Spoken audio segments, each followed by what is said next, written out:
Senator, the Wall Street Journal headline today, the blue state lockdown blues. It's a slow reopening in liberal states.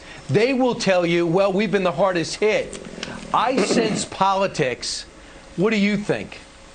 Well, that's obviously hard to prove what the intention is behind, because it's a public health matter. I'll say this, though. I do think that it's good that it's happening at the state level, because people can take that into account at the ballot box and in the pressure they put on their local officials.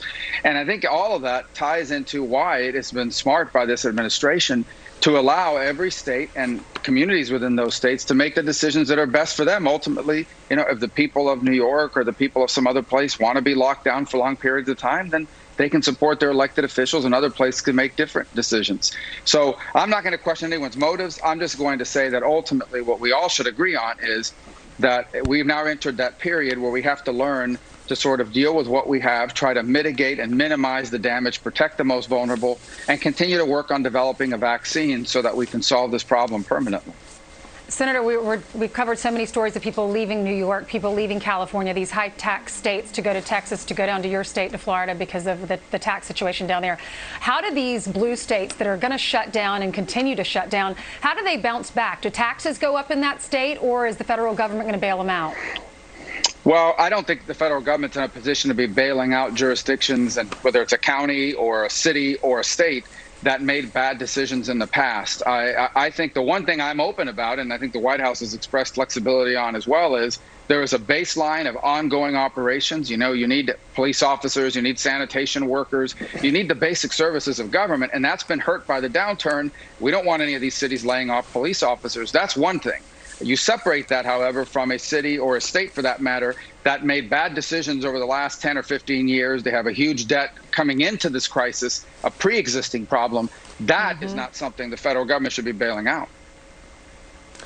Well, a lot of people are looking to Washington for another rescue plan. I was looking at some of the email today, and they said, I saw one email from a viewer who said that they really were appreciative of the $1,200 they got from the government, and they weren't wondering if anything else is heading their way. I know you feel like in the next round they should address small businesses, and in particular perhaps minority businesses that have been really impacted by this COVID-19 pandemic.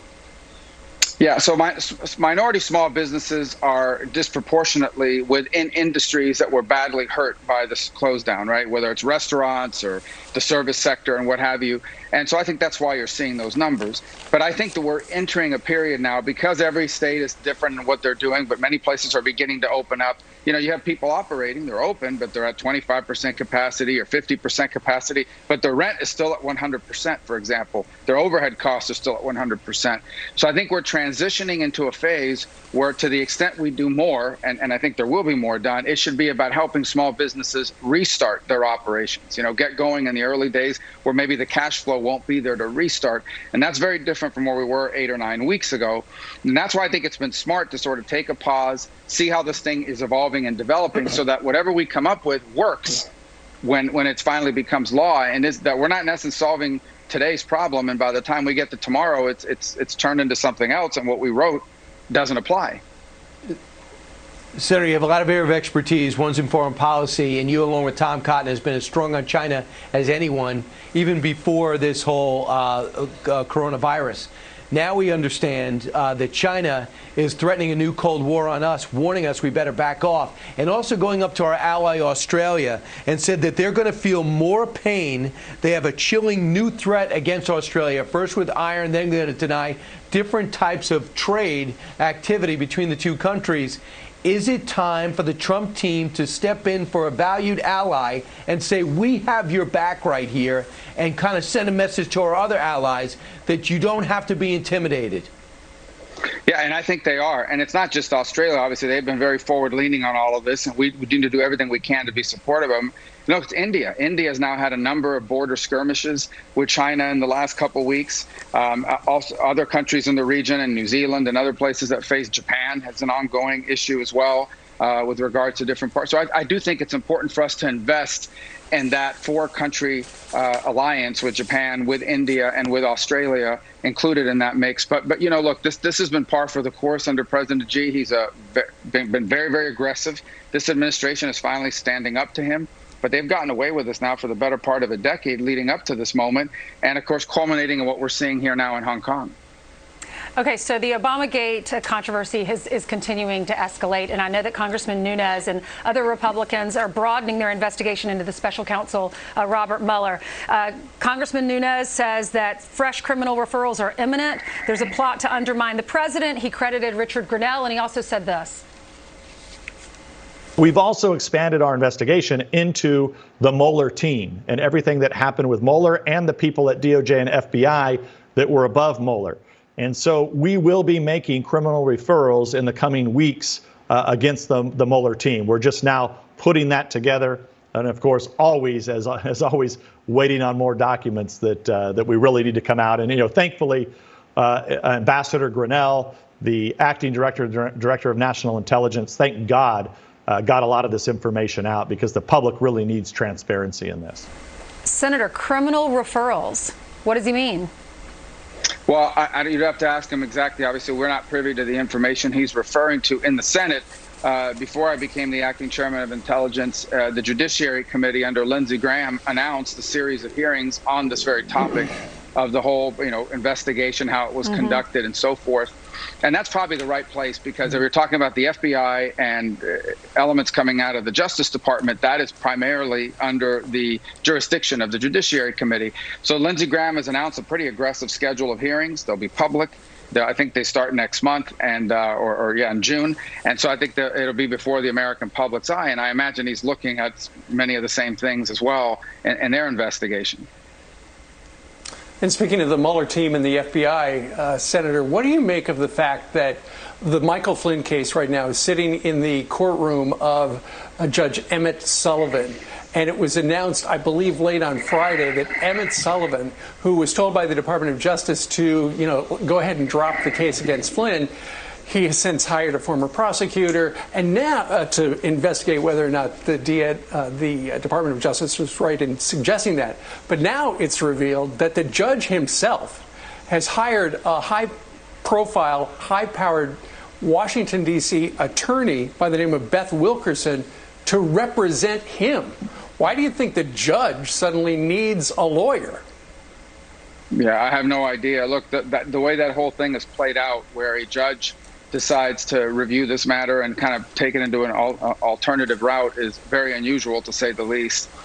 And I think there's another point that needs to be made about this whole situation with Mr. Flynn, and that is that information that individuals in the previous administration became privy to was leaked to the media. Someone took information that was classified and decided to leak it to a reporter to further a narrative. And that's actually been a process here that I think has done tremendous damage to the FBI and to the intelligence community. Those leaks and that behavior, along with some of the other things that were documented in the report by the Inspector General on the Justice Department and the FBI, have done tremendous damage to the credibility of those agencies. And it's unfortunate, because the overwhelming majority of the people in the FBI don't behave this way. But a handful of people in important positions obviously did things that has now caused great harm to the reputation of the FBI and the intelligence community. And it's something that needs to be repaired. And I think repairing it begins by holding those responsible for that sort of action accountable. And the thing is, I hear the New York office in particular was outraged about the 7th floor actions in Washington. I'm surprised there haven't been more whistleblowers coming forward. But let's talk about what's going to happen at 12:45 Eastern Time today. The president will participate in the swear-in of John Radcliffe as the new DNI. What impact can he have over the next 6 months, at least, and maybe the next 4.5 years? Yeah, I think Radcliffe's going to do a great job. Look, this is a very smart person. This is a very serious person. This is a very decent person. And at the end of the day, that position oversees the 17 individual agencies involved in intelligence collection in this country. And that's a very important role. Make sure that everyone is focused on the job of the intelligence community, which is to be involved in operations, to gather information and to analyze information, and to provide that analysis and information to policymakers, so policymakers can make decisions. That is the job of the intelligence community. That's what it does when it's doing its best.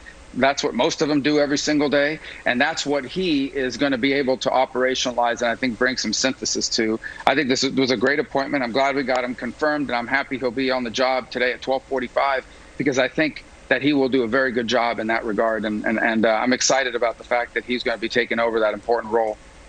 You know, and even if he's the best person for the job, it's just so interesting how y'all are so divided. The Republicans are on one side, the Democrats are on the other. Ratcliffe's confirmation marks the most divisive vote since the position was created in 2005. No nominee has ever lost more than a dozen votes, and that was voted straight down party lines, 49 to 44. Yeah. Senator, thanks so much for being on with us. That's a sign of the times. Yeah, it is. It really is. Thank you.